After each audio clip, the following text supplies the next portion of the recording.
تو چلو بچوں کہانی شروع کرتے ہیں۔ ایک بادشاہ ہوتا ہے، اس بادشاہ کا صرف ایک ہی بیٹا ہوتا ہے، اور وہ بادشاہ اپنے بیٹے کی شادی کرنا چاہتا ہے۔ بادشاہ اپنے وزیروں اور مشیروں سب سے کہتا ہے کہ جاؤ ہمارے بیٹے کے لیے ایک لڑکی ڈھونڈو، لیکن ہاں ایک شرط ہے، لڑکی کا نام ہونا چاہیے شرم۔ کیا نام ہونا چاہیے؟ شرم، کیونکہ بادشاہ کے بیٹے کا نام تھا حیا۔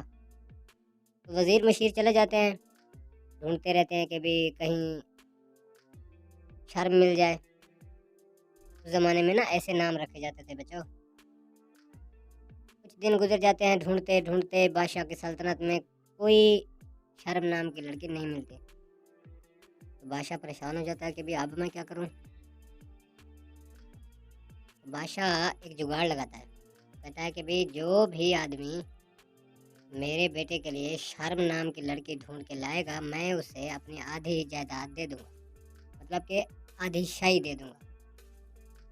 یہ سب جو ہے نا بادشاہ کی سلطنت میں اعلان کر دیا جاتا ہے کہ جو بھی شرم نام کی لڑکی کو ڈھونڈ کے لائے گا اسے آدھی بادشاہی مل جائے گی۔ تو سب ڈھونڈنے لگ پڑتے ہیں، لیکن شرم نام کی لڑکی تو وہاں ہوتی نہیں، ہوتی تو ملتی نا۔ تو پھر آخر کار تھک کر بادشاہ ایک اعلان کرتا ہے کہ میں اپنے بیٹے کو اب قتل کر دیتا ہوں، کیونکہ اس کا نام حیا ہے، اسے شرم مل نہیں رہی، تو اس کی شادی کیسے کروں، میں کس سے کروں شادی۔ اب ان میں ایک مشیر جو ہوتا ہے، وزیر ہوتا ہے، وہ ایک عقل مند ہوتا ہے، وہ کہتے ہیں بادشاہ سلامت، آپ اپنے بیٹے کو کیوں قتل کرنا چاہتے ہیں؟ جائیداد سے بے دخل کر کے اپنی سلطنت سے باہر بھیج دیتے ہیں، جیسا کہ ملک بدل کیا جاتا ہے۔ بادشاہ کو اس کی یہ بات سمجھ میں آ جاتی ہے، وہ کہتا ہے چلو یہ بات بالکل ٹھیک ہے، ہم اپنے بیٹے کو اپنے سے دور کر دیتے ہیں کہ بھی جائے جہاں بھی اس کا دل کرے، ہماری سلطنت سے باہر چلا جائے۔ بادشاہ کا بیٹا جو ہے نا چل پڑتا ہے وہاں سے، اس کا وہاں کوئی کام نہیں تھا، دیکھتا ہے کہ یہاں رہتا ہوں تو میرا باپ مجھے قتل کر دے گا، اس سے اچھا ہے میں چلا جاؤں کہیں۔ وہ بادشاہ کی سلطنت چھوڑ کر کسی اور سلطنت میں جاتا ہے۔ تو بچوں اس زمانے میں نہ لائٹنگ ہوتی تھی، نہ بجلی ہوتی تھی، کچھ بھی نہیں ہوتا تھا اس زمانے میں۔ کسی جگہ کو ڈھونڈنے کے لیے کہ بھی کہاں گاؤں ہے، کہیں کوئی رہتا ہے، تو اسے دیکھنے کے لیے نا پہاڑ پر انسان چڑھ جاتے تھے، تو دور سے دیکھتے تھے کہ کہیں آگ جل رہی ہو یا کہیں دھواں نکل رہا ہو، تو پتہ چلتا تھا کہ بھی یہاں پر کوئی رہتا ہے۔ تو وہ چلتے چلتے جو ہے نا پہاڑ کی ایک چوٹی پر چلا جاتا ہے۔ بادشاہ کا بیٹا تو دیکھتا ہے کہ دور کہیں تھوڑا سا دھواں دکھائی دیتا ہے اسے، تو وہ سوچتا ہے کہ بھی اب یہاں کوئی نہ کوئی گاؤں ضرور ہوگا۔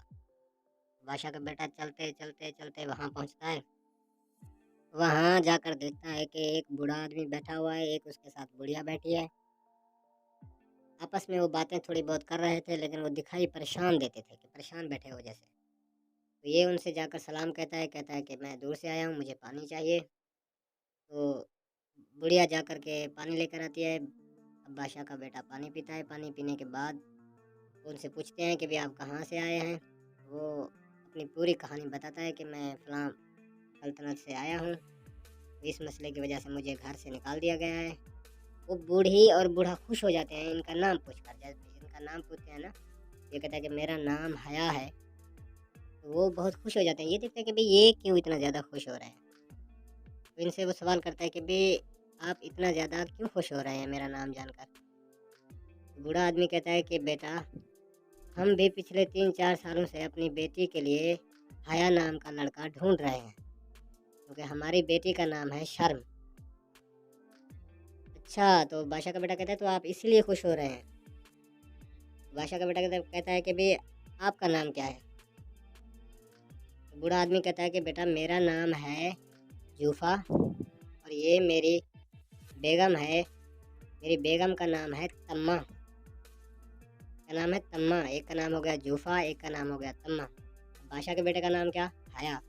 اور ان بوڑھے آدمی کی بیٹی کا نام کیا؟ شرم۔ اب یہ چاروں مل جاتے ہیں تو بوڑھا بہت خوش ہوتا ہے کہ ہمیں ہماری بیٹی کے لیے ایک لڑکا مل گیا جس کا نام بھی حیا ہے، تو اس سے شادی کرتے ہیں۔ تو بادشاہ کا بیٹا دیکھتا ہے کہ میں یہ کہاں پھنس گیا، یہ بیٹی تو اچھی ہے، ان کا نام بھی شرم ہے، لیکن ان دونوں کا نام مجھے سمجھ میں نہیں آ رہا ہے، ایک کا نام جوفا ہے، ایک کا نام تما ہے، میں کہاں جاؤں گا۔